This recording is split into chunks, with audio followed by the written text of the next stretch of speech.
Potencial Joven, organizado por las concejalías de Cultura, Educación y Juventud.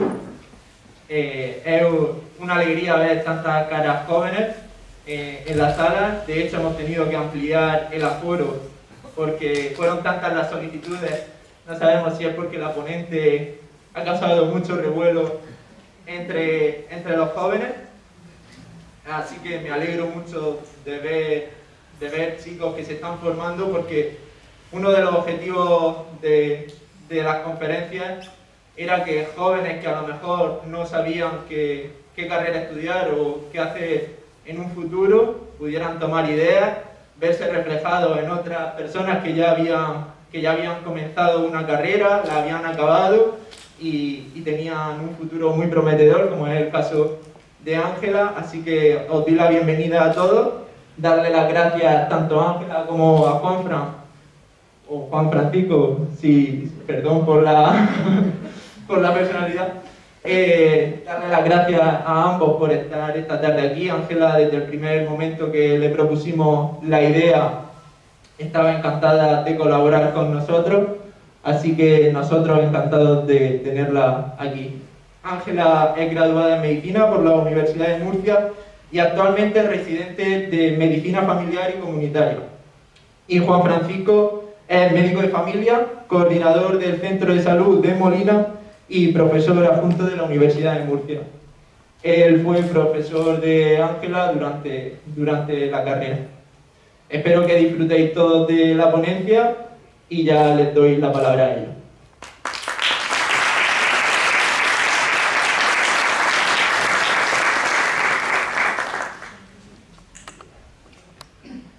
Buenas tardes. Hola, ¿se escucha bien? Sí. ¿Sí? Vale, perfecto. Bueno, agradecerle a Antonio esta presentación y nada, agradeceros también vuestra asistencia. Espero que se haga ameno, nosotros estamos encantados de estar aquí. Y nada, pues vamos a empezar. Voy a dar paso a Juan para que se presente un poquillo y ya nos ponemos al lío. Bueno, buenas tardes. Si no os importa, para que se me entienda mejor, mirad, nosotros nos conocemos, yo pasé el COVID en agosto y además me he vacunado con 2 dosis, con lo cual si no tengo anticuerpos, mal estamos, ¿no? Entonces, si no os importa, incluso cuando hablamos por teléfono con nuestros pacientes me dicen, no le entiendo, no, es que el bozal es infernal, no nos queda más remedio, es una cuestión básica, tenemos que seguir utilizándolo y probablemente durante mucho tiempo. Bueno, lo primero es agradeceros el que me hayáis invitado, me hayáis invitado, porque para mí es muy importante trabajar con gente joven. De hecho, pues, estaba un poquito con nostalgia porque, curiosamente, os va a sorprender lo que voy a contar. Yo voy a contar varias historias, ¿no? Porque al final las experiencias de las personas son las que son válidas para entender los procesos, ¿no? Y cuando yo estudiaba sexto de medicina, a mí me invitaron en mi colegio a hablar de esto. O sea, lo mismo que le han hecho yo, me lo hicieron a mí también. Con lo cual, pues, la verdad es que se me han puesto los pelos de punta. Y fíjate cómo pasa el tiempo y cómo seguimos transmitiendo cosas que nos entusiasman. De hecho, yo soy un poco entusiasta de la medicina de familia, os daréis cuenta cuando hable. Y eso, pues, es un problema, porque alguna vez creo que pierdo la objetividad, ¿no? Como siempre digo a Ángela, que lleva ya 6 meses conmigo, han sido estupendos estos 6 meses. Como siempre digo, ir a hacer esto todos los días y que te paguen, esto no tiene precio, porque además es un disfrute. Yo, como decía Antonio, pues siempre he tenido vocación docente, siempre he trabajado con gente joven. Cuando yo acabé mi carrera en el año 80, ha pasado un tiempo, y acabé mi residencia, luego me presenté al MIR, acabé mi residencia en el año 85. Y bueno, pues desde el primer momento quería trabajar con gente joven y enseñando, ¿no? Y ya en el año 87, pues empecé a trabajar con residentes, con MIR, y en el año 89 entré en la facultad. Y bueno, simplemente transmitiros que trabajar con gente joven para mí es muy importante. Lo que ella nos va a contar es que el trabajo de fin de grado que le dirigí fue un trabajo que se hizo con gente joven. Y bueno, pues simplemente pues, te dejo la palabra a ella y luego no nos importa en absoluto, de verdad que nos interrumpáis. Me imagino que preferiréis hablar al final, ¿no? Pero cuando planificábamos esto, yo me planteaba, Ángela, ¿quiénes son las personas que van a ir allí? Y a lo mejor les gustaría que les dijéramos, oye, ¿de qué queréis que hablemos? Pero bueno, pensando en que a lo mejor os costaba ahí un poco, pues vamos a hacer una serie de introducciones y luego pues podéis preguntar hasta cuando queráis, ¿vale? Venga. Bueno, Pues nada, como ha dicho Juanfran, hemos preparado unos cuantos temas, hemos hecho así un popurrí de cosas que podrían interesar y nada, si tenéis alguna duda, si tenéis alguna sugerencia, lo que queráis, pues nos lo comentáis, levantéis la mano de verdad, nosotros encantados. Lo primero, bueno, pues nada, estudiar medicina. Ante todo decir que yo no soy orientadora, yo lo único que puedo aportar es mi experiencia propia. Y bueno, creo que puede enriquecer un poco a lo que cada uno pues espere de la carrera y en fin, vamos a ver un poco de qué trata esto. Bueno, terminamos bachiller, por fin te gradúas y haces selectividad. ¿Y ahora qué hago? Yo no sé vosotros, pero cuando yo tenía 17, 18 años estaba muy perdida, yo no sabía qué hacer, la verdad. Había sacado muy buenas notas en bachiller, llevaba pues un expediente bastante bueno y creía que la medicina me podía interesar, pero realmente eso, no hemos vivido el escenario de estar trabajando de médico, no hemos vivido el estar en una carrera, entonces realmente pues todo lo que podemos saber son conjeturas. ¿Qué decir?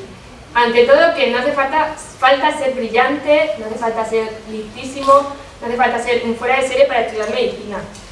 Para estudiar medicina simplemente hace falta tener ganas de estudiar. De verdad que sí, porque es lo más importante. Se hace bastante tedioso el estudio, pero si tienes ganas, supera mucho más eso que las capacidades intelectuales que pueda tener cada uno. Además, se estudia todos los años. Es verdad que las notas están muy altas, pero cada año tienes la oportunidad de acceder a la universidad y acceder a medicina. Por eso, si tú de verdad tienes ganas de estudiar esta carrera, no debes desistir. Bueno, ¿y qué cosas te puedes plantear de cara a elegir la carrera? En el caso de medicina, pues pensar un poco qué es lo que esperas de la carrera y qué esperas tú de tu vida laboral. Es difícil planteárselo porque estás al comienzo de tu formación, pero bueno, ser sincero con uno mismo, lo que le decía antes a una compañera de la Lama, ser sincero con uno mismo y pensar si de verdad quieres estudiar medicina porque crees que te va a aportar algo, crees que va a poder ayudar a personas, crees que va a favorecer el bienestar social de la población y preguntar mucho, preguntarte a ti mismo y también preguntar a personas que han estudiado la carrera, a personas que hayan terminado ya la carrera o que estén ahora mismo estudiándola. Y también, pues, si pudiera ser, esto ya es un poco en función de las posibilidades de cada uno, incluso ir algún día a consulta o al hospital con algún médico y ver cómo es el desarrollo del día a día de un médico, ¿de acuerdo? Bueno, medicina en la Universidad de Murcia. En la Universidad de Murcia, medicina son 6 años que están repartidos, 2 de ellos en la Facultad de Espinardo, en la Facultad de Medicina de Espinardo, y los otros 4 en un pabellón adjunto al Hospital Virgen de la Risarca. Los 2 primeros años se hacen un poco más duros porque realmente son muy teóricos, son de asignaturas más básicas como puede ser anatomía, biología, bioquímica, y las prácticas son en laboratorio, en sala de disección. En la sala de disección se ven muertos, que es una cosa que nos preguntan mucho, y si empiezas a hacer prácticas con cadáveres. Y bueno, pues ya a partir de tercero es cuando empiezas a rotar por las diferentes especialidades hospitalarias y es cuando de verdad te motivas, porque realmente es ahí cuando ves que lo que estás haciendo es de cara a ser médico y a tratar con personas. Y nada, pues decir eso, que medicina es estudiar mucho, son muchos años de carrera. A veces cuando vas por el 4º año y compañeros tuyos ya se han graduado porque su carrera es de 4 años, te desmotiva un poco pensar que a ti todavía te quedan 2 años, se te hace muy largo, pero pasa y pasa mucho más rápido de lo que esperas. Y nada, pero también es hacer prácticas. Aquí he puesto una foto con un compañero mío que se llama Miguel y bueno, lo que quería retratar es que también disfrutan mucho viendo pacientes, disfrutan mucho con médicos que de verdad tengan vocación docente. Y hay que aprovechar eso también, las rotaciones hospitalarias y vivir lo que es el día a día de un médico. Y bueno, ahora quiero dar paso a Juanfran para que nos explique un poco qué se hace en el sexto año de medicina, que son rotatorios, el 6º año es todo prácticas, y él coordina la asignatura de medicina de familia, que es una asignatura que a mí me apasionó y de hecho pues descubrí la medicina de familia en sexto con él. Y nada, pues que nos comente un poco. Mira, esto ha sido el Grand National, pues parecido a esto, ¿no? Desde que entré en la facultad, os decía que iba a contar mi experiencia, ¿no? Porque yo no soy experto en nada, pero sí tengo cierta experiencia. Desde que entré en la facultad, yo empecé medicina de familia porque nosotros teníamos una cosa que se llamaba servicio militar obligatorio. Y yo quería aprovechar el LAMI. Entonces la LAMI dijo, pues yo me voy a presentar a esto de médico militar y voy a estar aquí un tiempo y voy a formarme, ¿no? Entonces yo ahí me di cuenta de que el modelo de medicina que se hacía en el hospital no me convencía. Una medicina mucho más centrada en la enfermedad, era un modelo menos humanizado. Sinceramente, perdonadme, tampoco me gustaba ser militar, pero no por tanto por la disciplina, que me parece fundamental, igual que la jerarquía, sino por la irracionalidad. Entonces, bueno, pues yo dije, pues yo no quiero ser ni médico de hospital, ni médico militar, y me planteé presentarme a mí. Estaba yo, en aquella época, estaba de teniente médico de la Armada, estaba estupendamente, me presenté a mí, iba a ganar la mitad, pero bueno, me parecía que había que cambiar. Entonces decidí hacer medicina de familia. Y desde que entré en la facultad, pues yo me di cuenta de que quería transmitir una manera diferente de practicar la medicina, que luego os comentaremos. Porque ese modelo tan centrado en la enfermedad, tan fragmentado, pues os dais cuenta que cuando entráis, no quiero que nadie se sienta afrentado, ni siquiera crítico con el hospital, pero ese modelo fragmentado se lo pasan de uno a otro y al final nadie integra la información y nadie ve la perspectiva de las personas. Y ese modelo era el que yo quería asumir y quería enseñar. Podéis imaginaros, ¿no? La Universidad Española es increíble, decimonónica no, mucho más, ¿no? Es difícil cambiar las cosas, sobre todo es difícil cambiar las cosas cuando los estatus pues van a favor de no cambiarlas, y ha sido muy difícil. Hasta que hace pues unos 8 años se cambió el currículum de grado, y no porque estuvieran convencidos de nuestra facultad, sino porque en otros países del mundo es así. Sabéis que hay países del mundo, países civilizados, en los que la medicina de familia es un auténtico departamento, no es una asignatura, es un departamento, en los que el peso de la formación es muy importante. Y entonces, como Europa decía, tenemos que formar en medicina de familia, pues se incorporó, y ahí empezó el laboratorio. El laboratorio, en realidad, no es una asignatura, es una asignatura, pero en realidad es una asignatura práctica, es una asignatura en la cual enseñamos la práctica de la medicina de familia, pero no podemos transmitir los conceptos teóricos, ni la filosofía, ni la manera de practicar la medicina. Pero bueno, de alguna forma, conseguimos que esos alumnos que salían de la facultad desconociendo profundamente lo que era la medicina de familia, la conocieron, ¿no? Todavía nos falta mucho y probablemente en los próximos años también tenemos una asignatura específica en la que enseñemos aspectos básicos, filosóficos, teóricos de la medicina de familia. Pero lo cierto y verdad es que la experiencia que tenemos es que hemos conseguido transmitir eso. De hecho, una cosa que nosotros pusimos en marcha es que cuando acababa el rotatorio hacíamos una evaluación subjetiva y confidencial. Nuestros alumnos cogían y de forma confidencial nos decían lo que les gustaba, lo que no les gustaba y lo que querían cambiar. Y la verdad es que la experiencia ha sido buena. Es decir, al final se trata un poquito de transmitir esos principios, esos valores, esa manera diferente de practicar la medicina que supone la medicina familiar, y que luego comentaré con un poquito más de detalle. Bueno, muy bien. Aquí tenemos una imagen del Centro de Salud de Molina con los tutores y con los alumnos de sexto que hemos tenido este año. Y nada, pues comentar que aparte de todo el estudio, de todo el sacrificio, hay mucha alegría. Y además los años pasan muy rápido y enseguida llega la graduación. Aquí en esta foto estamos una compañera y yo con el que fue nuestro padrino de graduación, Juan Fran. Y nada, pues fue un día muy bonito y emotivo por eso, porque al final son 6 años de esfuerzo y todo se ve recompensado finalmente. Y al final, realmente, cuando echa la vista atrás, ha pasado el tiempo rapidísimo. Y bueno, la otra foto es el día que elegí la plaza de Medicina de Familia en el Hospital Morales Meseguer y en el Centro de Salud de Molina. Cuando estudiamos, bueno, después de estudiar medicina, lo que se hace normalmente es el examen MIR. Estudias durante un año y te presenta un examen para el cual tienes que estudiar pues un poco todos los conceptos de medicina de todas las especialidades y que te posiciona en una lista nacional, y en función de qué puesto tengas, pues eliges un poco dónde te vas a formar, en qué especialidad, en qué hospital. Y eso, pues el día que eliges plaza, en el Ministerio de Sanidad también es un día muy feliz y súper emotivo, y aquí está mi madre y mi hermana acompañándome ese día. Bueno, ya pasamos a hablar un poco más en profundidad de la medicina de familia. He puesto medicina de familia a la gran desconocida porque realmente todos hemos tenido algún contacto con médicos de familia, con mejores o peores resultados.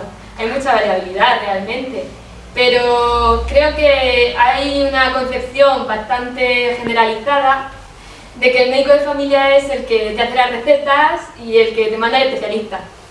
Y claro, pues contra eso lucha un poco también Juanfran y las personas que tienen de verdad vocación por la medicina de familia, con reivindicar la posición de la medicina de familia en el Sistema Nacional de Salud, que es muy importante y es la puerta de entrada a toda asistencia sanitaria.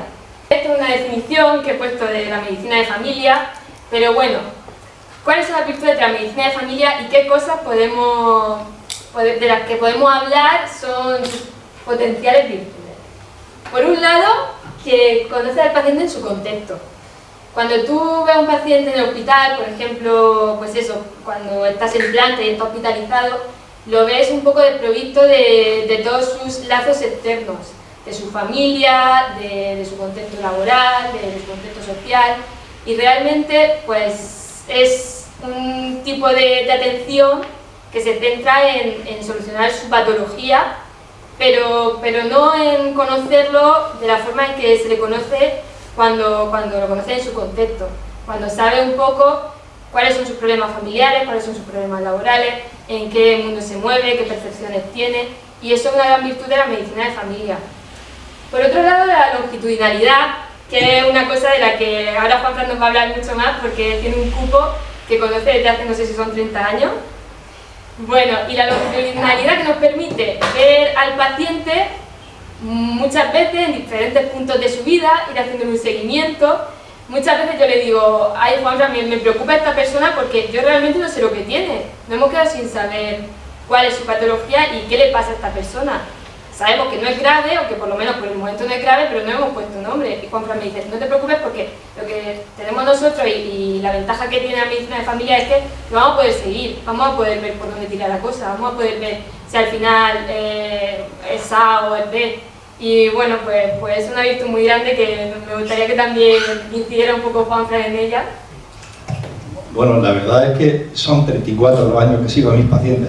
Hay gente que le gusta cambiar, Fijaros que yo podría estar a 3 minutos andando de mi casa y sigo trabajando en Molina, porque me parece fundamental el abordaje de las cosas desde la perspectiva del conocimiento de las personas, del conocimiento de su familia, de saber en qué trabajan, de saber cosas tan importantes como la vivencia de la enfermedad que tiene cada uno, cómo la repercute a nivel económico, a nivel personal, a nivel familiar, y todo eso hacerlo a lo largo del tiempo. Bueno, y yo creo que esa es una de las grandes virtudes que tenemos los médicos de familia, y es que podemos ver cómo evolucionan las personas. Yo tengo, por ejemplo, como anécdotas, voy a contar unas cuantas anécdotas, perdóname, un poco de cebolleta. Ahora mismo está trabajando con nosotros una médico de familia de 49 años, a la que conocí con 15 años como paciente mía, con un cólico nefrítico. Fijaros cómo va viendo la evolución de las personas, ¿no? Las va viendo y va viendo su contexto. Y yo creo que, como decía Ángela, la longitudinalidad es fundamental. Es fundamental porque te permite tener con perspectiva. Yo veo a los pacientes desde que, como son críos, luego los he controlado en su embarazos normales, las he visto cuando han tenido otra serie de problemas, aspectos, preocupaciones, ¿no? Me acuerdo que esta chica que se llama Nestre me llamaba cuando estaba preparando el MIR, oye Juanfran, ¿qué tal? ¿Qué guay? Que estoy un poco preocupada, que no sé cómo voy, cómo no voy. O sea, esa longitudinalidad es valiosísima. Mirad, esto es algo que me parece fundamental. Y es que nosotros practicamos una medicina diferente. Mirad, esto los anglosajones lo definen muy bien. Ellos hablan del disease y del illness. O sea, una cosa es la enfermedad y otra cosa es la vivencia de la enfermedad. Y al final, una cosa que a mí me gusta mucho transmitir es la importancia de hacer un modelo de atención centrado en las personas. Hay que dice el paciente, pero fijaros que yo creo que va un poco más allá. O sea, tenemos que entender que no podemos practicar una medicina desde la perspectiva exclusivamente del profesional. Una medicina en la cual no tenemos en cuenta ni las expectativas, ni los valores, ni las opiniones, en las que además somos paternalistas, y no participamos en ese proceso. O sea, a mí me gusta mucho cuando hablo con mis pacientes, decir, bueno, ¿qué te parece esto? ¿Qué no te parece? ¿Qué te preocupa? ¿Qué no te preocupa? Te podría poner este tratamiento. Este tiene estas ventajas y estos inconvenientes. ¿Qué te parece si participamos en esto? ¿Qué te parece si tienes unos hábitos incorrectos, entre comillas, tabaco, alcohol, sedentarismo? ¿Te gustaría cambiarlo? Porque si no te gustaría cambiarlo, ¿para qué nos vamos a estrellar? Tenemos que trabajar con un modelo diferente. Modelos que hay un modelo de trabajo que se llama motivacional, y es que cuando uno quiere que una persona cambie sus hábitos, no podemos decir, tienes que dejar de fumar, porque eso no sirve. Tienes que conseguir que tengan la motivación interna para dejar de fumar, y todas las ventajas, y utilizando esas herramientas para que cambie sus hábitos incorrectos. Todas esas cosas son fundamentales. Conocer a la persona en su totalidad, no solamente desde el punto de vista físico, como también psicológico y social, es muy importante. Y eso todo integrarlo. No digo nada cuando la persona empieza a cumplir años y tiene múltiples patologías. Si nosotros no conseguimos integrar toda la información de todo eso y la convertimos en algo, recibimos todos esos inputs y todo eso lo utilizamos para devolver la información de forma integral, teniendo en cuenta todas sus circunstancias. Más cosas. La relación médico-paciente. Mira, uno de los grandes déficits, que yo siempre se lo comento a los estudiantes, es que no les enseñamos comunicación. Mira, nuestra mayor herramienta como médicos es la comunicación. No es ni el escáner ni la pastilla, es la comunicación. Si no conseguimos abrir un canal de comunicación, recibir esa información de lo que nos aportan nuestros pacientes, difícilmente podemos estar haciendo una adecuada relación médico-paciente. Todas estas son cosas que, en mi opinión, constituyen un modelo de trabajo totalmente diferente del que estábamos acostumbrados, y lo digo porque yo eso lo he vivido todos los años que llevo a la facultad, ¿no? Cómo se enseña la medicina. Esta enfermedad, esta enfermedad, esta enfermedad. Cuando me sale de la piel, pues ya te mandaré al del trauma. Cuando me sale del trauma, ya te mandaré al neurólogo. Esa visión fragmenta la atención y al final no consigue integrar toda la información para conseguir que las personas tengan las necesidades que realmente tienen, que al final van muy condicionadas tanto por cómo ellos lo viven como por lo que realmente objetivamente tienen. Pues eso es, totalmente de acuerdo con Juanfran.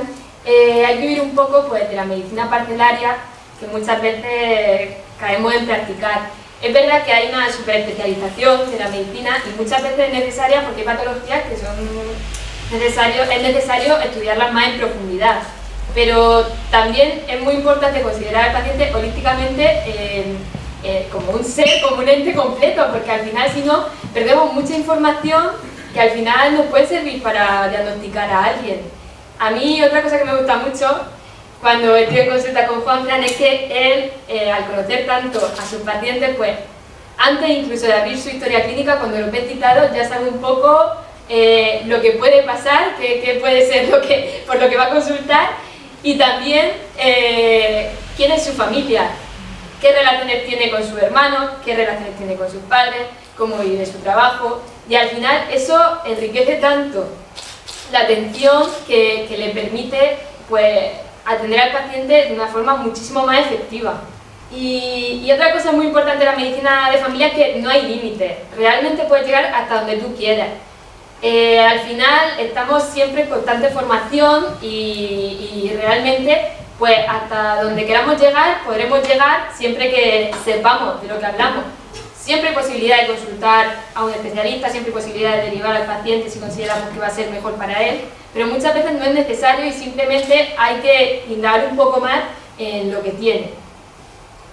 Y bueno, hablar un poco también de nuestro centro de salud y de las cosas que se hacen en nuestro centro de salud que a lo mejor no son tan conocidas, como por ejemplo la dermatoscopia. Esto es un dermatoscopio que es un aparato, una especie de lupa que amplía las lesiones de la piel, nos permite ver sus características, si son malignas, si son benignas, si se debería extirpar.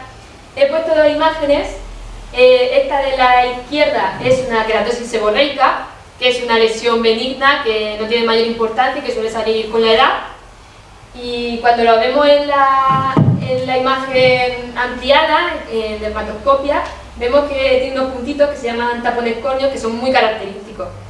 Por otro lado, he puesto un melanoma, que aunque aquí se distingan bien, hay veces que es difícil distinguir la lesión benigna, que es la queratosis seborreica, del melanoma.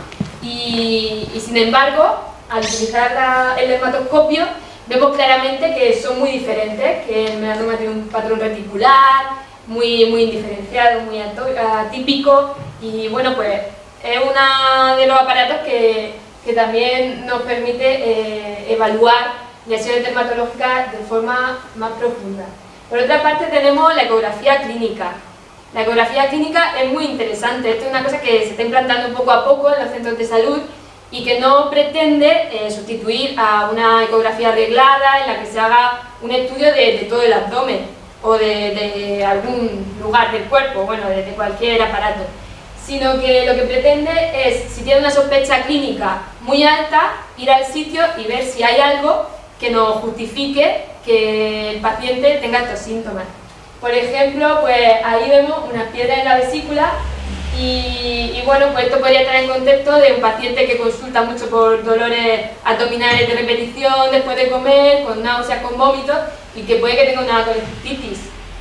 Y he querido poner también imágenes de un caso que vio Juanfran y que también nos va a comentar, que fue muy interesante y que nos permite ver cuáles son las virtudes de la ecografía clínica en el centro de salud. Mira, no es tanto el dato clínico o la ecografía, que os la voy a explicar, la vais a ver enseguida, como lo que supone que se pueda realizar ecografías clínicas en el centro de salud. Mira, este es un problema que tenemos históricamente. Mira, en el año 95, luego lo comentaré, empezamos a hacer cirugía. Pues nada, problema gravísimo. Los cirujanos, ¿quién son estos para meterse en nuestro terreno? Empezamos a hacer dermatoscopias. Los dermatólogos, oye, pero esto es de dermatólogo. Pues, y con esto pasa lo mismo. Pasa lo mismo.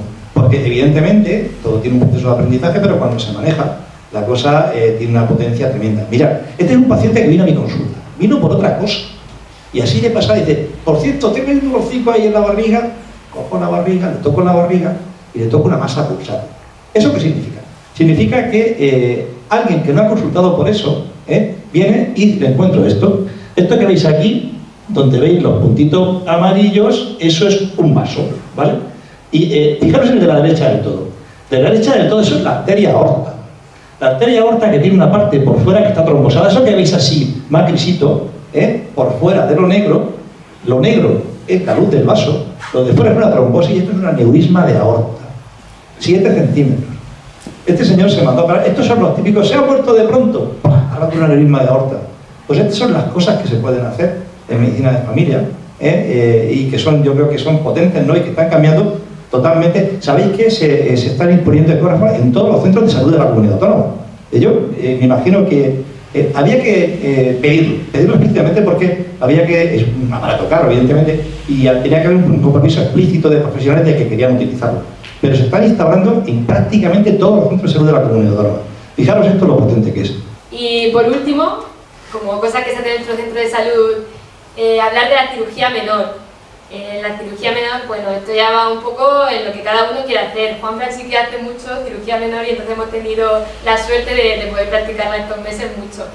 ¿Qué es la cirugía menor? Pues pequeñas intervenciones que se pueden hacer en el mismo centro de salud y bueno, pues pueden ser, por ejemplo, quitar un lunar, puede ser quitar una uña que esté ahí fea, que esté encarnada.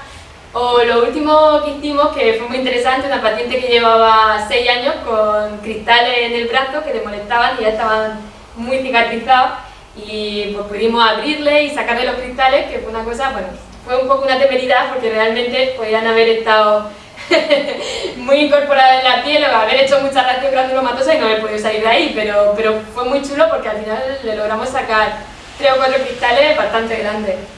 Y nada, ahora hablar de que hay un segundo componente de la medicina de familia y es la medicina familiar y comunitaria.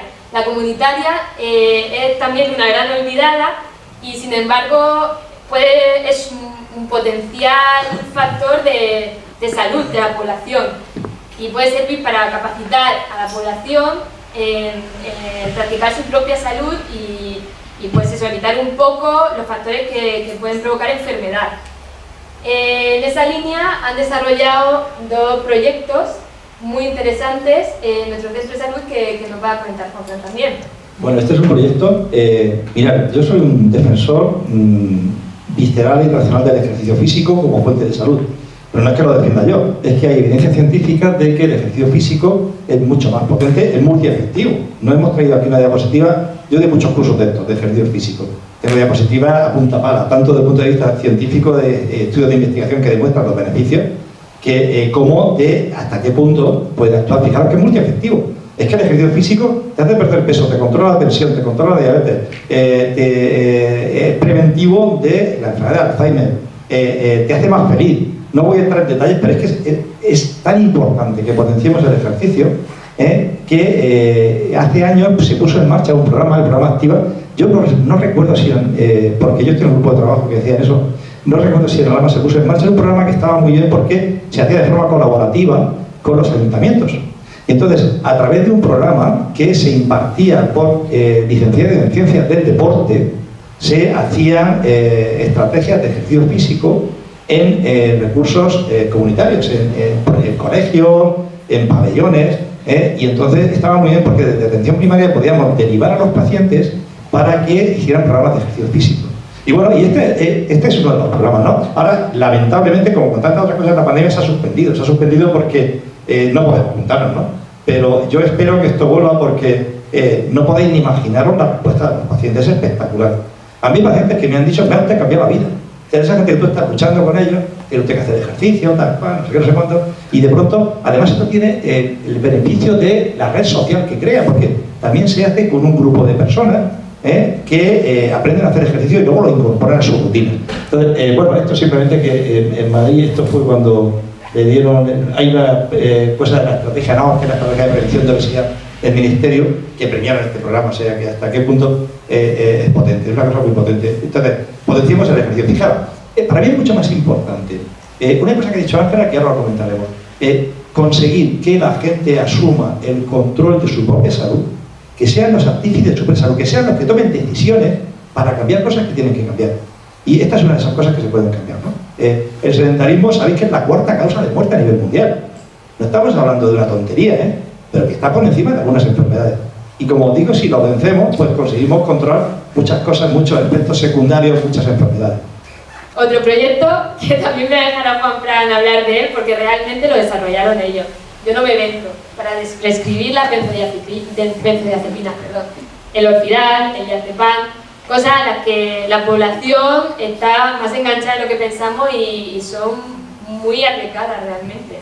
Mirad, esto surgió con una iniciativa que tuvimos en nuestro equipo, porque estábamos muy preocupados por un proceso que se ha producido de una manera brutal. Mirad, hemos heredado un modelo de medicina americanoide que a mí personalmente me parece lamentable, súper especializado, basado en exploraciones complementarias, y al final hemos conseguido que además inventen enfermedades, porque la menopausia no es una enfermedad, no es una enfermedad, es un ciclo vital, porque además el duelo es una situación que hay que vencer, pero no es una enfermedad, y se estaba medicalizando la vida. Y el problema es que hemos medicalizado la vida y le hemos puesto etiquetas a todo. Hay una cosa que se llama el DSM-5, que es una serie de... es un documento que permite catalogar y poner etiquetas diagnósticas a los problemas de salud mental. Bueno, si yo os pasara el DSM-5 a todos los que estáis aquí, no escapabais ni el 20%. Hemos medicalizado la vida. Hemos medicalizado la vida y además eso ha entrado en una dinámica de medicina paternalista que a mí me vienen los pacientes, ya me vienen menos, ¿no? Porque ya me conocen, que dicen, mire, estoy fatal, estoy muy preocupado, me he peleado con mi novia o se me ha muerto alguien, déme usted una pastilla. Vale. En un momento determinado puede ser útil, pero lo que no es válido es convertir las cosas cotidianas, los duelos. Si me apuráis la calvicie, si me apuráis la menopausia, si me apuráis los problemas sexuales. Cuidado, no estoy diciendo que no sean fuente de salud, es importantísimo. Y de hecho, curiosamente, cuando vino Ángela, al principio, digo, esto es una epidemia. ¿Te acuerdas? Una epidemia de problemas de sexualidad en nuestra consulta. Pero es que forma parte de la vida y la salud. Bueno, a lo que voy, que me disperso mucho. Lo que queremos conseguir es que la gente entendiera que cuando no eran enfermedades, yo no estoy diciendo de quitarle pastillas a la gente que tiene un problema de depresión grave, a la gente que tiene un problema de ansiedad grave, a la gente que tiene un trastorno bipolar. Estoy hablando de la medicalización de los problemas de la vida cotidiana. Entonces se nos ocurrió que teníamos que sensibilizar a la población de Molina y lo que hicimos fue, nosotros trabajamos mucho con el ayuntamiento, me alegro de que esté aquí la alcaldesa, trabajamos mucho con el ayuntamiento hace ya muchos años. Tenemos un consejo de salud que funciona hace 30 años. Entonces, fui yo a ese consejo de salud y dije, mira, tenemos este problema, ¿Qué os parece que lo abordemos? Y bueno, pues recibí el encargo de crear un grupo de trabajo que además abordara esto. Y entonces lo que hicimos fue plantearnos que teníamos que buscar alternativas. Porque claro, tú puedes coger y decirle a la gente, no es que monte pastillas, pero tendrás que decirle, oye, tenemos estas alternativas, ¿no? Pero además quiero que esas alternativas sean no farmacológicas para que la gente pueda capacitarse, para que pueda empoderarse. Es un término que a mí me gusta regular, pero que define muy bien de lo que estamos hablando. Que cada uno suma el control de su propia salud. Que además cada vez que una persona se enfrenta a los problemas de la vida cotidiana, se hace resistente, término que sí me gusta mucho. Se capacita para afrontar problemas y eso cada vez nos hace más fuertes. Y esa es la idea. Y a eso nos hemos dedicado. Es un tema muy complejo, llevamos ya funcionando 7 años. Es una cosa que hace poco presentamos en el Ministerio una jornada, porque es un concepto que hay que trabajar mucho, ¿no? Como decía antes, estamos en un modelo de atención centrado en la medicalización y en lo que es la medicamentalización. No solamente convertimos todo en enfermedades, sino que damos respuesta a todo con medicamentos. Ahora vamos a hablar un poco de los cambios que se han producido en atención primaria, bueno, pues porque es el tema que nos ocupa, pero en general en la atención sanitaria por el coronavirus. ¿Cómo ha cambiado la atención al paciente? Pues bueno, algunas cositas. Por un lado, por supuesto, ha disminuido la atención presencial. Ahora mismo la gran mayoría de consultas, o bueno, hace unos meses se hacían por teléfono. Con eso se pierde muchísima información del paciente que realmente es muy útil y que nos permite enriquecer mucho la vivencia de la consulta y de saber qué le pasa. Entonces, ahora con la atención telefónica, pues el problema es ese, que realmente hay que desarrollar otras técnicas para saber qué le pasa al paciente, por qué consulta y bueno, pues realmente yo creo que a ningún médico o a la mayoría de médicos no les gusta este modelo nuevo que se está imponiendo. Sin embargo, nosotros realmente pues estamos deseando ver a un paciente en presencial y de hecho cada vez que podemos, si nos cuenta algo que merezca que lo veamos, lo citamos a presencial, porque al final es que es muy necesario tocar al paciente, verlo y saber qué le pasa pues de forma visual. Por otro lado, pues gran parte de los esfuerzos de la atención primaria han ido en la línea de contener el coronavirus. Eso ha provocado que se perjudiquen muchas otras enfermedades y que vaya en detrimento, pues eso, de la atención, por ejemplo, del seguimiento de enfermedades crónicas. Las enfermedades crónicas, estaba leyendo hace unos días en una revista de Medicina de Familia, que se han visto muy perjudicadas y ha empeorado mucho el control, por ejemplo, de la diabetes o de la tensión, por eso, porque realmente durante este año se ha atendido muchísimo menos estos procesos, porque en la atención primaria está desbordada con temas de coronavirus, con seguimiento, con agendas y con otras cosas. Además, ha habido mucha demora en el diagnóstico de procesos graves, por ejemplo, neoplasias, y eso pues también es muy alarmante. Por otro lado, en la misma línea, pues el colapso y el aumento de las listas de espera. Es verdad que muchos pacientes se nos quejan porque dicen, es que a mí me dan la cita para el centro de salud en 2 semanas, y es verdad que es un problema. Lo que pasa es que muchos centros de salud no dan para más, no dan abasto. Hay médicos doblando consultas, hay médicos que se van a las 5 de la tarde y es que de verdad que es que no pueden hacer más. De todas formas, poco a poco esto irá mejorando y esperemos que sea así. Por otra parte, se ha creado una agenda de respiratorio que bueno, por lo menos en nuestro centro de salud cada día lleva un médico. Cualquier cosa mínima que nos pueda hacer sospechar coronavirus, ya sea que ha tenido un poquito de tos, que ha tenido un poco de moco, que ha tenido vómitos, pues pasa por allí y tiene por lo menos un triaje inicial con el cual descartamos el coronavirus y ya ya la podemos pasar y ampliar el estudio a otras cosas. Bueno, también en esto Juanfran nos puede aportar mucho porque ha vivido la época prepandémica. Yo solo he vivido la época pandémica en la atención primaria y realmente pues me parece que nos puede aportar mucho en ese sentido y en los 30 años que lleva él de experiencia. 41 años. 41, bueno, ¿cuántos más? 41 de que acabé la carrera. Vamos a ver, yo lo hago también, Ángela. no voy a decir mucho más. Voy a hacer simplemente dos mínimas reflexiones. La primera, de verdad que yo no me esperaba esto. Después de 38 años de profesión, yo estoy sorprendidísimo. O sea, no me esperaba esto. Y yo creo que estamos aprendiendo mucho. Y el coronavirus va a cambiar la vida, no nos confundamos. Pero hay que tener el coronavirus, pero no solamente el coronavirus. Y esa es una de las cosas que quiero resaltar. A mí una de las cosas que me preocupan de verdad es qué está ocurriendo con mis pacientes por el puñetero coronavirus. Porque, como ella decía, el problema es que estamos no atendiendo las mismas cosas que había antes. Pero no es culpa nuestra. Para empezar, ahora, afortunadamente, parece que esta cuarta ola, como decía el ínclito personaje que está siempre dirigiendo el tema del coronavirus, es una olita, afortunadamente. Pero por favor, seamos responsables, de verdad. Y lo digo a los jóvenes de verdad, sin querer estigmatizar a nadie. Por favor, seamos responsables. Y seguramente los que estáis aquí sois muy responsables. Pero el problema es que no nos damos cuenta de que esto es muy grave. Es muy grave y que nos va a cambiar la vida. Entonces, bueno, que coronavirus sí, pero no solo coronavirus. Y sobre todo, como decía Ángela, el ADN de nuestro equipo siempre ha estado que esto no nos gusta. Esto del teléfono a nosotros nos gusta. A nosotros nos gusta la comunicación, nos gusta tocar a los pacientes. A mí no darle besos a mi abuela me pone de mala leche. Claramente. A mí no poder mirar la cara de la gente, el no poder que me comunican, el no poder ver que me comunican, el no poder explorarlo, pues a mí no me gusta. Entonces, queremos recuperar eso, y yo creo que si entre todos, a base de vacunaciones, aunque vengan muy lentas, y a base de prudencia, y esto depende de todos, y hay una cosa que dicen por ahí muchas veces, y es cierto, o sea, el coronavirus lo venceremos entre todos, pero fundamentalmente no solo los sanitarios, fundamentalmente la sociedad es la que tiene que vencerlo, cambiando sus comportamientos en ese sentido.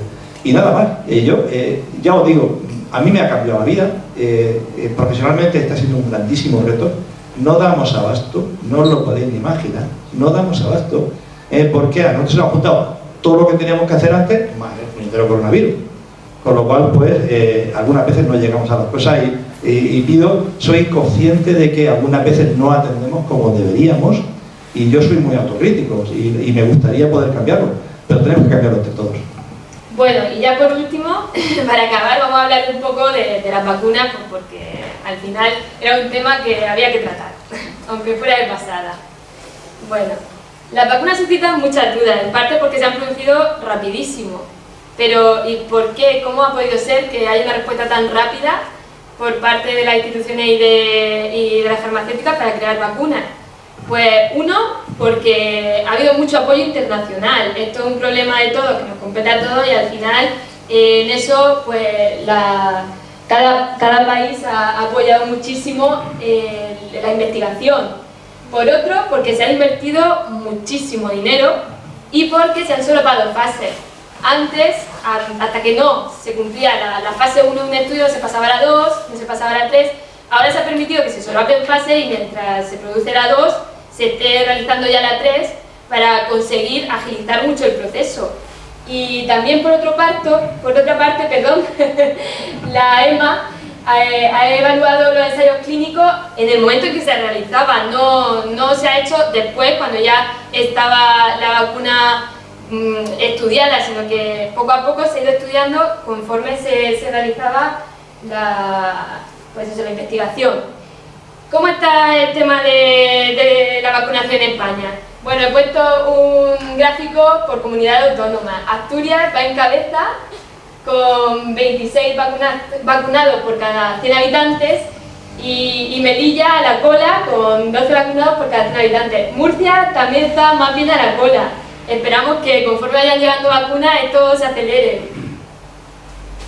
¿Qué vacuna hay disponible en España? Por un lado está la de Pfizer y la de Moderna, que son muy parecidas. Son las dos de ARN mensajero y son 2 dosis repartidas en 28 días. Esta vacuna pues se la ha puesto a sanitarios, se la ha puesto a personas que residen en instituciones, en residencias, también a personas con grado de dependencia y a personas mayores de 80 años, que ahora se están reduciendo la edad.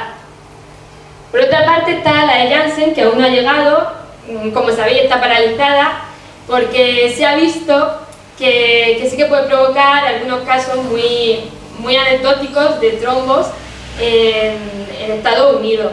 creo que los datos han sido como de 6 casos de trombosis grave por 7 millones de vacunados. Realmente los números son mínimos, pero bueno, preventivamente se ha decidido paralizarla por ahora. De todas formas llegará. Y además es muy importante que llegue porque la vacuna de Janssen va a ser una sola dosis y eso permite agilizar mucho el proceso. No vamos a necesitar 2 dosis para estar inmunizados y eso pues va a favorecer que se avance mucho en la vacunación. Y la vacuna de AstraZeneca, que es la que más he escuchado, pero vamos, con diferencia, es una vacuna de virus atenuado, son 2 dosis separadas en 12 semanas. ¿Y a quién se la ha puesto? Pues a docentes, a fuerzas del Estado, ahora a personas de entre 60 y 69 años, aunque ya sabéis que los criterios han ido cambiando. Y en fin, hablar un poco de los efectos secundarios más comunes. ¿Cuáles son los efectos secundarios más comunes de Pfizer y AstraZeneca? La fiebre, el dolor de cabeza y el dolor de cuerpo. Pero estos son cuadros autolimitados que se tratan con paracetamol y que no tienen mayor importancia, simplemente pasarlo. Sí que es verdad que la primera dosis de AstraZeneca da bastantes efectos secundarios por lo que hemos podido vivir y por lo que vemos en los datos. Pero bueno, siempre eso, que son autolimitados y que realmente pasan rápido. Sin embargo, también se han visto efectos secundarios graves y se ha creado un poco de psicosis, también favorecida por los medios de comunicación e incluso por las instituciones. Pero viendo los datos, ¿cuáles son la probabilidad de tener una trombosis venosa profunda o un caso de trombosis grave en los pacientes vacunados? Pues en los diferentes grupos de edad vemos que como mucho es 1 entre 100.000 habitantes. Y sin embargo, el beneficio es muchísimo mayor. Vemos que la probabilidad de ingresar en UCI por coronavirus sin estar vacunado es de incluso 127 veces más que de desarrollar un trombo. Entonces, el beneficio-riesgo está clarísimo. ¿Y qué dudas comunes surgen a la población? Por ejemplo, el embarazo. Si estoy embarazada, ¿me debo vacunar? Pues en principio no se recomienda. No porque se haya visto que tenga efectos secundarios graves, sino porque no se ha estudiado en embarazadas. Entonces no tenemos datos para saber si realmente se debe o no se debe. Hay que individualizar y ver el riesgo de cada paciente, ¿de acuerdo? Eso sí, durante la lactancia sí que no es necesario suspender, perdón, durante la vacunación no es necesario suspender la lactancia, ¿de acuerdo? ¿Qué contraindicaciones tiene? Pues la única contraindicación absoluta es tener alguna alergia, alguna reacción alérgica grave a algún componente de la vacuna. El resto son contraindicaciones relativas. Por ejemplo, si hemos tenido reacción alérgica a otra vacuna, pues realmente lo que se hace es esperar 30 minutos a ver si después de la vacunación tenemos alguna reacción alérgica. No hay contraindicaciones si tenemos alergia alimentaria, alérgenos o a otros medicamentos. En personas inmunodeprimidas, pues habrá que valorar qué vacuna poner, pero se deben poner, se recomienda ponerla y además no hay mayor riesgo de padecer la enfermedad, solo que en algunas ocasiones es menos eficaz la vacuna, pero no hay riesgo de desarrollar la enfermedad por vacunarse, ¿de acuerdo? Y en personas anticoaguladas, pues si están bien controladas, si tienen sus parámetros en orden, tampoco hay problema ninguno. ¿Qué incertidumbres se nos plantean? Pues que no sabemos cuál es la eficacia de las vacunas frente a las nuevas variantes del coronavirus. Eso poco a poco se va aprendiendo, poco a poco se va investigando y ya lo sabremos en unos meses, pero ahora mismo no se sabe. Tampoco sabemos cuánto dura la inmunidad. Eso es preocupante porque, claro, para conseguir la inmunidad de grupo tendremos que estar todos vacunados y tener los anticuerpos todavía en títulos elevados. Pero bueno, es otra cosa que también se verá conforme pasen los meses. ¿Se deberá poner una dosis de recuerdo? Pues ya veremos. Los efectos secundarios ya sabemos algunos, a largo plazo no lo sabemos, también habrá que ver. Y por supuesto pues que si no se produce una vacunación a nivel global, si no se consigue la inmunidad de grupo en todos los países, al final no estamos haciendo nada, porque vamos a favorecer que en otros países se siga contagiando y al final pues volverá a la situación actual. Y bueno, pues nada, agradeceros vuestra atención, dejar a Juanfran también que se despida y por favor si queréis comentar algo, preguntar algo, es que se sentiros libres de hacerlo, ¿vale? Bueno, yo creo que hemos hablado mucho ya. No, pero solo lo que quería hacer es una reflexión final. el tema de la vacunación. A mí hay una cosa que me preocupa muchísimo, es la falta de solidaridad que tenemos en este mundo. Yo creo que a estas empresas multinacionales que ganan miles de millones, a ver qué decirles, pon el precio que te dé la gana en los países ricos, pero casi regálalo en los países no tan ricos. O sea, si no entendemos que la pandemia hay que resolverla a nivel global mundial, mal vamos. No me vale que los países ricos vacunemos al 100%, porque si no se vacuna a todo el mundo, desarrollaremos resistencia, tendremos nuevas variantes y no habremos resuelto nada. Tenemos que entender que esto es un problema de todos. Y bueno, yo no quería decir nada más, pues ya hemos dicho mucho, ¿no? Yo había prometido hablar poco, le dije atrás, esta es tu casa y tienes que hablar tú, pero al final siempre se me enrolla la cosa. Como decíamos antes, de verdad, sentiros libres de preguntar lo que os apetezca. Lo peor que puede pasar es que os digas, pues mira, no sé la respuesta. Pero bueno, aquí estamos para responder a las dudas que tengáis o a las incertidumbres que tengáis.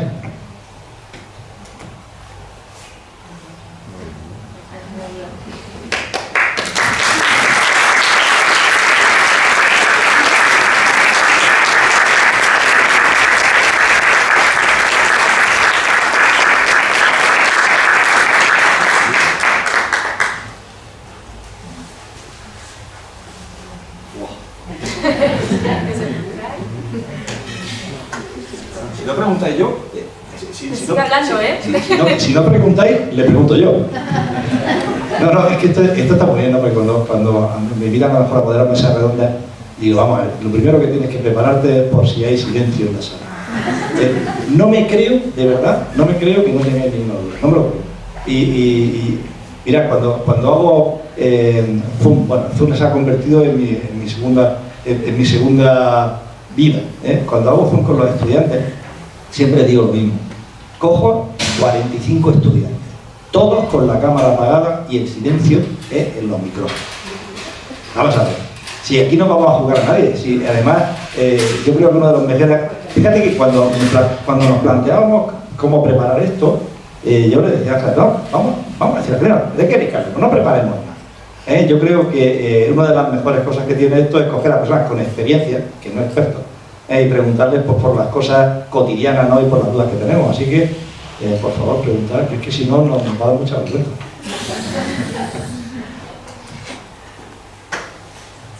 Arranco yo. Hablabais de la contextualización del paciente, cómo ha afectado el coronavirus al hecho de que cuando te ingresas, al principio no te dejaban ni ver a la familia, ahora sí están dejando ver a la familia. ¿Cómo ha afectado eso a la contextualización del paciente? Bueno, esto es terrible. Tengo una experiencia, no lo voy a contar, es una experiencia tremenda. Empezaba la pandemia y un día a las 8 y 10 de la mañana, que la policía me busca la policía, que me dice, que resulta que se ha muerto un paciente suyo. Y digo, bueno, pues nada, pues voy a hablar con el paciente cardiópata, el paciente que tenía enfermedades de base y tal. Y yo me acuerdo que fui y hablé con la policía y dije, bueno, mira, yo no tengo ningún problema, aunque no le haya visto morirse, de certificar la causa de muerte como una muerte súbita. Pero cuando viene a hablar conmigo un familiar y me dice, no, es que lleva una semana y media con fiebre y no había consultado. Bueno, empieza a plantearme, empiezan a contarme, y conforme me contaban, que es un coronavirus, porque es una muerte súbita. No, es que se había levantado a las 7 de la mañana y nada, y luego a las 6:30 estaba muerto, había caído redondo. Digo, esto es una muerte súbita, esto va a ser neumonismo del pulmón. Total que hablo con la familia de Pilar. Yo creo que no voy a certificar por ahora porque creo que es un coronavirus. Digo, y yo creo que teníamos que hacer una cosa que se hacía, es que hacer la prueba por morte, se puede hacer, y era un coronavirus. Y un hijo suyo, ingeniero por todos lados, que venía corriendo, de que además había sido, fijaros lo que son las cosas de la vida, que había sido el que había contagiado al padre, porque vino en un viaje y bueno, luego nos enteramos. Pues vino y yo me acuerdo que vino y me dijo, por lo que tú decías, no, usted no ha dejado que yo me despida de mi padre, usted es culpable de que yo no vaya a despedir de mi padre, de que no vaya a darle un beso. Vengo corriendo a 180 por minuto desde La Coruña, trabajaba en La Coruña. Digo, mira, yo he hecho lo que creía que tenía que hacer y de hecho, claro que ha sido terrible. Ha sido terrible de la residencia. Lo de la residencia es de escándalo. Lo de la residencia es increíble. Lo que ha ocurrido en esta comunidad con la residencia, bueno, en otras comunidades también, ¿no? el que no se haya permitido ver a las familias. Claro, había que tener medidas de seguridad y eran imprescindibles. Pero eso ha repercutido mucho. De hecho, en relación con eso, sabéis que ha aumentado mucho la frecuencia de lo que se llama el malestar psicosocial, que es una entidad clínica mal definida, que de lo que se trata es decir, bueno, yo tengo un problema de salud mental que se manifiesta con ansiedad, con ánimo bajo, con depresión, con insomnio. Todo eso está repercutiendo muchísimo, y estamos sufriendo mucho todos. Yo estoy viendo que estoy sufriendo mis pacientes y la gente lo está pasando muy mal. Entonces, bueno, por eso decía que tenemos que acostumbrarnos a esto y tenemos que adaptarnos y tenemos que normalizarlo. Normalizarlo a base de hacer todo lo que tenemos que hacer, y empezar a vivir, pero no con alegrías excesivas. Yo creo que todos sois conscientes de lo que está ocurriendo. Cada vez que desconfinamos, tracatrás, tenemos subida de la ola. Entonces, esto va a cambiar. Va a cambiar porque vamos a empezar a vacunar más gente. Y la vacunación, que no es la única solución, es fundamental. Cuando tengamos una tasa de cobertura, no hemos comentado, bueno, se ha comentado muchas veces, ¿no? Sabéis que si conseguimos un 60 o 70%, prácticamente a la comunidad de rebaño nos va a proteger muchísimo. Pero efectivamente ha supuesto mucha repercusión en la vida de las personas. Se ha sufrido muchísimo.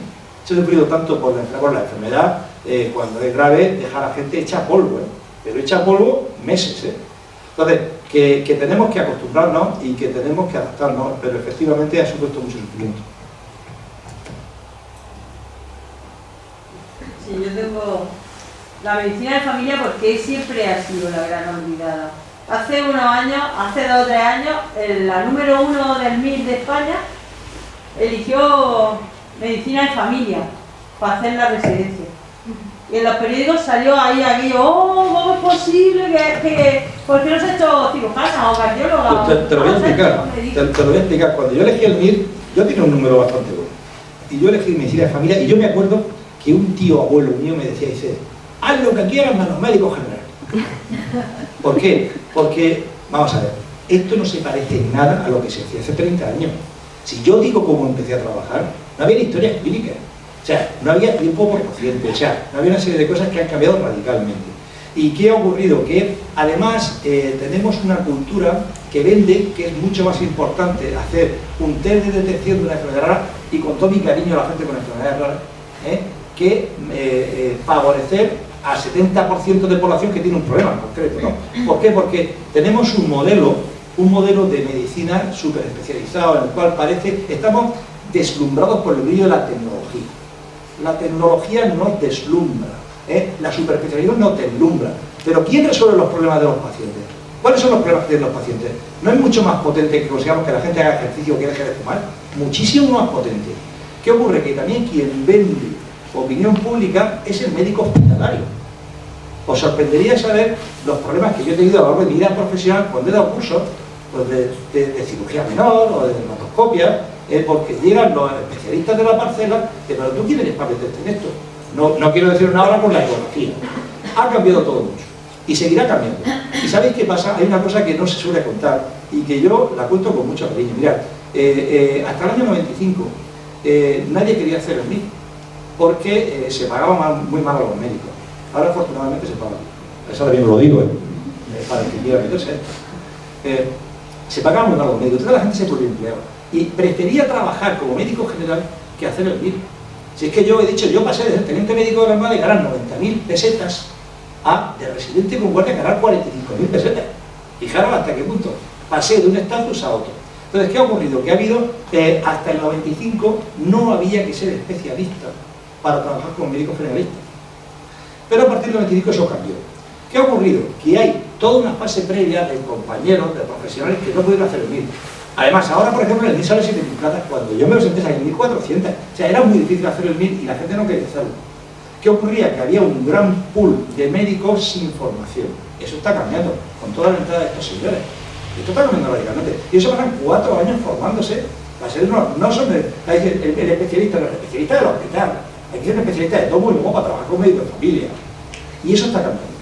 Pero todavía, ¿quién vende la opinión pública? Los especialistas hospitalarios. Mira, mi jefe de departamento de la facultad, pues no quiero decir esto. No quiero decir esto porque es un tema bonito. Piensa que para tener una insuficiencia cardíaca, que es una epidemia poblacional, tiene que ser cardiólogo especializado en insuficiencia cardíaca. Pero qué gilipolleces es esta. Pero qué tontería estamos diciendo. Cuando tú tienes acceso a todas las extracciones necesarias para eso, y es una cosa que se puede protocolizar, suponiendo que el otro lo sepa.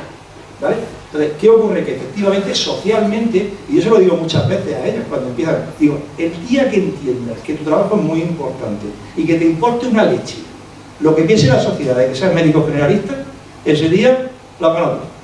Porque irás como voy yo todas las mañanas, contento a trabajar y satisfecho con la relación con mis pacientes y con lo que hago todos los días. Y efectivamente, socialmente está mal visto y sigue siendo mal visto. ¿Por qué? Porque consideran que es como de segunda. Evidentemente, cuando uno hace todo esto, cuando uno atiende a sus pacientes y además los entiende, y además aborda a la familia, y además los contextualiza, y además le devuelve información, y además lo hace partícipe en la toma de decisiones, vamos, eso no tiene nada que ver con diagnosticar y poner una pastilla. Lo siento mucho, yo lo digo como lo pienso. De verdad, yo soy muy sincero en estas cosas. No es que defienda la medicina de familia porque es lo que me ha tocado hacer, es porque creo que es lo que va a cambiar la atención médica en el futuro, y yo creo que con la entrada de los residentes esto va a cambiar mucho. Y otra pregunta ya para Ángela. Yo que siempre a mis alumnos últimamente les quito de la cabeza que estudien medicina, porque son como 12 años o 20 años, yo que sé, los años. Entonces ahí tengo por ahí, hay algunas que quieren hacer medicina. Cuéntales tú. La experiencia un Sí, poco, ¿no? desmontan mi teoría esa. Sí. Bueno, a ver, sí, se escucha. Joaquina tiene razón en que son 20.000 años.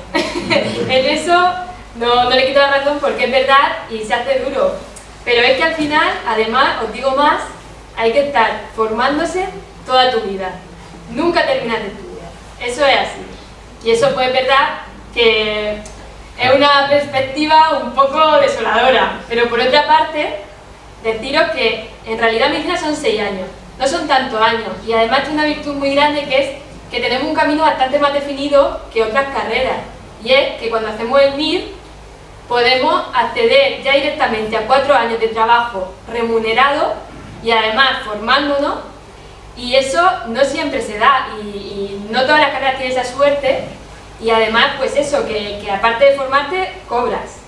Después de eso ya terminas como especialista y ahí ya, además de que empiezas a cobrar mucho mejor, pues el formarte es algo que te gusta, el conocer cosas de tu especialidad, el saber más de cara a ayudar a los pacientes es mucho más motivador.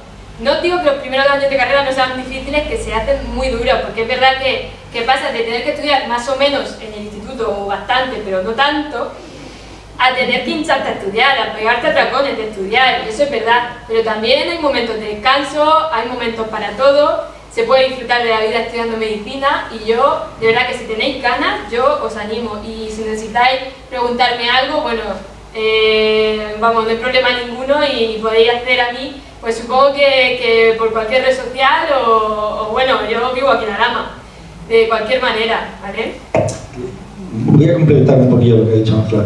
Desde la experiencia de 41 años de profesión, a mí me pasó igual. Yo no era un médico vocacional. Cualquiera que me vea ahora no se lo cree. Pues no era médico vocacional.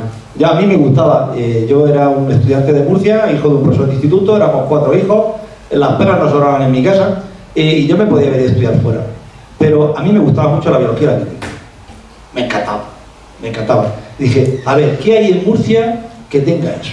Y podía hacer biológicas, que empezaba ese año, química o medicina. Digo, bueno, voy a empezar medicina. Mirad, cuando uno descubre una profesión como la nuestra, y además la humaniza, y además la ve con la perspectiva con la que la vemos algunos, es que se disfruta muchísimo. Mira, otra cosa que me parece fundamental, si os gusta aprender, si os gusta hacer bien las cosas, si tenéis curiosidad, ni os lo penséis. Que es duro, durísimo. Pero mirad, ¿por qué yo ahora después de 41 años estoy alucinado aprendiendo ecografía? Llevo 4 cursos, me he hecho hacer ecografía. Evidentemente aún no soy muy buen ecografista. Igual que otras cosas, si lo hago bien, esto no lo hago bien todavía. ¿Por qué? Pues porque cuando tienes esa cultura de que te guste avanzar, de que quieras mejorar en la vida, en todos los campos, no solamente, cuidado que la medicina también te da un campo de avance en la división humana brutal, si tú lo ves con esa perspectiva humana, que ya digo que es importante, si os gusta avanzar, si os gusta aprender, si os gusta progresar, si queréis seguir en la vida viviendo yendo en la profesión a hacer medicina.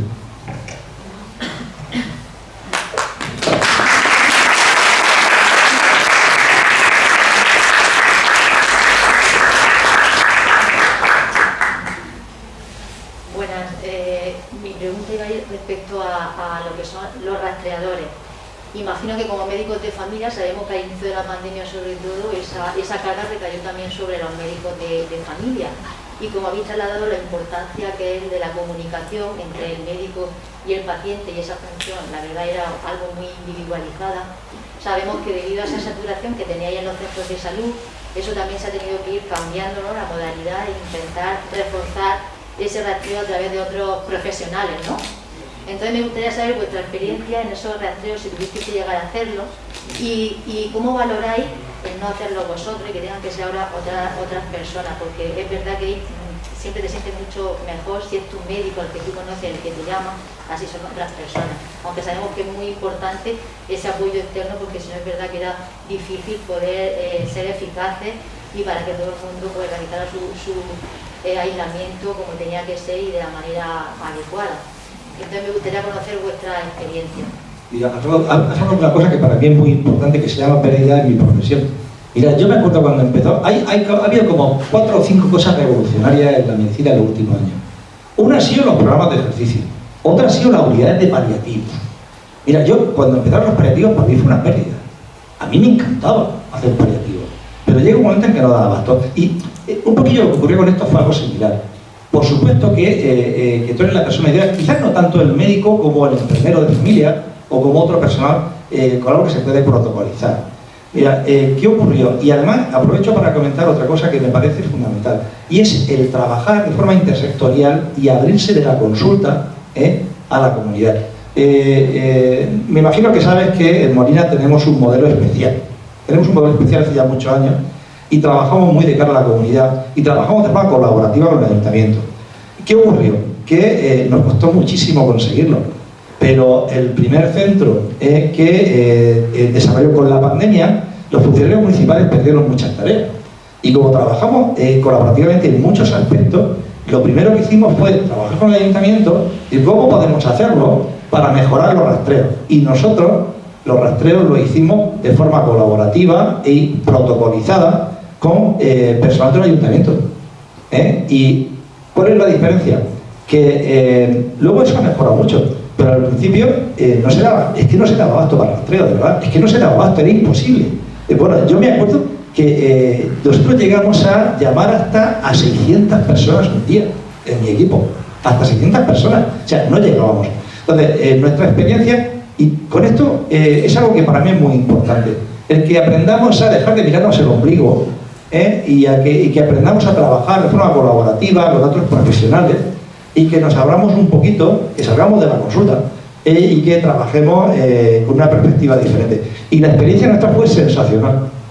Nuestros funcionarios municipales llevaban un rastreo espectacular, espectacular, y nos costó mucho porque hubo mucha resistencia de salud pública a que hiciera el rastreo alguien que no fuera salud pública, pero que salud pública no lo hacía. Y no lo vamos a hacer nosotros, no, mentira, pero no porque no quisieran, sino porque no llegaban. Entonces, el rastreo ha sido complicado. Y fíjate que, como todos sabemos, en la fase inicial era muy importante identificar, rastrear, porque en el momento que tú aíslas a alguien que está contagiado, disminuye muchísimo las probabilidades de que contagie. ¿Vale? Entonces, nuestra experiencia fue muy buena. Y fue muy buena de relación con el ayuntamiento. Y fue muy buena de una estrategia. Nosotros también diseñamos un proceso que hace ya años que trabajamos con programas conjuntos con el ayuntamiento. Por ejemplo, en el año, no sé, 2005-2006, de forma colaborativa pusimos en marcha un programa de prevención de obesidad infanto-juvenil, que modificó, no sé si sabéis que los menús escolares de la comunidad autónoma surgieron de una iniciativa de Molina. O sea, nosotros cambiamos los menús escolares y cogimos y quitamos todos los fresquitos y todos los tés y todos los panes y todos los dulces y todos los postres, y de Agapón, que fueron muy populares, pusimos en marcha una estrategia a través de la cual pues dábamos todos los días fruta peladita, todos los días ensalada y todos los días legumbre, todos los días guiso, todos los días. Oye, y no voy a contar los resultados, estos fueron espectaculares. Quiero decir con esto que tenemos que trabajar de manera diferente. Y mi experiencia buenísima, buenísima, buenísima. Y nuestros rastreos fueron muy bien, pero fueron muy bien probablemente porque buscamos una salida externa porque nosotros no llegábamos. Aquí, en el municipio, es una pena porque 3 semanas antes de que viniera toda la ola del coronavirus, vinieron de Salud Pública del programa Activa porque íbamos a ponerlo en marcha y estuvieron viendo todas las instalaciones y todo, y ya desde el centro de salud empezaron a trabajar por el tema de cuando llegaron pacientes, sacar los listados y todo, pero claro, a las 3 semanas después vino todo lo del coronavirus y no se ha llegado a poner en marcha aquí en el municipio lo del programa Activa. Es una pena bastante grande porque es un programa a nivel de todo, de medicina de familia y de atención primaria, tienen en marcha programas que son bastante interesantes. Pues intentar recuperarlo, porque yo conozco mucho a la gente que trabaja en Activa y están intentando reanalizarlo, pero todavía hay muchas dificultades, porque hasta que no tengamos mucha más tranquilidad de que esto está más controlado, pues no se va a poner en marcha, pero en el momento que se ponga en marcha ni lo penséis, Nosotros creo que llevamos unas 4.000 personas de Molina que han participado en el programa Activa. No os podéis ni imaginar. Mira, cuando hicimos la primera... Claro, luego hay tantas anécdotas que ya os digo, lo siento mucho por la vergüenza. Cuando pusimos en marcha el programa Activa, el primer grupo fueron 220 personas. Cuando acabó, bueno, aquello era una revolución. Hicieron una carta dirigida a la consejería, 196 personas, diciendo que cómo le habíamos quitado eso. Y el concepto del programa Activa es enseñar a hacer ejercicio, no es llevarlo de la mano, es crear las rutinas para que la gente haga ejercicio de forma autónoma.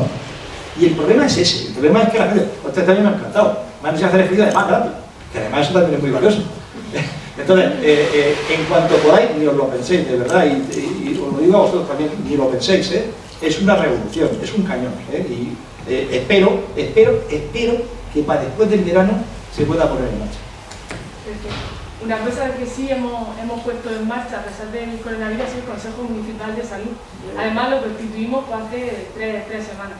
Así que os ofrezco 2 sillas para el Consejo porque creo que tenéis bastante, vamos, sería un lujo para nosotros si fueseis miembro o acudís como... Lo que sí podríamos hacer, si queréis información, porque nosotros hemos trabajado mucho, tanto los estatutos como la organización, como...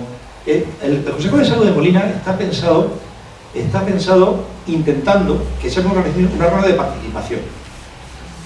No, perdonadme por lo que voy a decir, no tanto que esté politizado, sino que sea de verdad una estructura. Porque mira, uno de los grandes problemas que tiene este país, me voy a despesar un poco, es que muchas veces los ciudadanos no tienen la sensación de que tienen capacidad o herramientas para modificar las cosas de la política. Y yo creo que es fundamental el que le demos a la gente. Nos quejamos de que la gente no participa, pero bueno, si es que luego lo que lo hace no sirve para nada. Entonces tenemos que dar a la gente herramientas para que participe en sus decisiones, el asociacionismo, cosas como esta, hay que potenciarla muchísimo. Y yo te digo que yo llevo, pues desde que soy coordinador de mi centro, ya no me acuerdo cuántos años, que voy regularmente, y sí os digo que si necesitáis, de verdad, si necesitáis que os pasemos documentación, normas de funcionamiento, haced lo que queráis con ellas, fusionadlo lo que queráis, haced lo que os dé la real gana. Pero que el concepto es que sea un sitio donde la gente tenga la capacidad de exponer sus iniciativas y vehiculizarlas, intentar vehiculizarlas, ¿no? Otra cosa que también hacemos ahí, que yo creo que lo conocéis también, son los presupuestos participativos. ¿Habéis visto ese programa Yo no merezco? El programa Yo no merezco, yo he luchado muchísimo porque es un programa que necesita financiación. No os he dicho las actividades, pero mira, tenemos unos talleres de habilidades para la vida, escuela de sueño, oficina municipal de sueño, mapeo activo en salud, todo eso requiere financiación y no teníamos financiación, que una de mis luchas ahora es que forme parte de los presupuestos ordinarios del ayuntamiento, pero lo hemos financiado con presupuestos participativos. O sea que toda esta serie de cosas yo creo que hay que potenciarlas, porque es lo que hace que la gente crea que de verdad puede cambiar su realidad, no solamente ir a votar cada 4 años.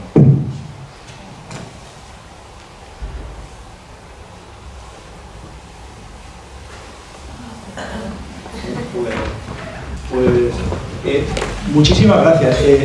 En estas cosas, lo mejor es que cuando uno se siente tan a gusto como lo hemos sentido Ángela y yo, y lo comentábamos antes, no sé si se habrá grabado, y lo comentábamos antes, yo creo que es de agradecer, ¿no?, el que en un día tan feo y tan frío como el de hoy, pues haber venido aquí a ver. Así que muchas gracias.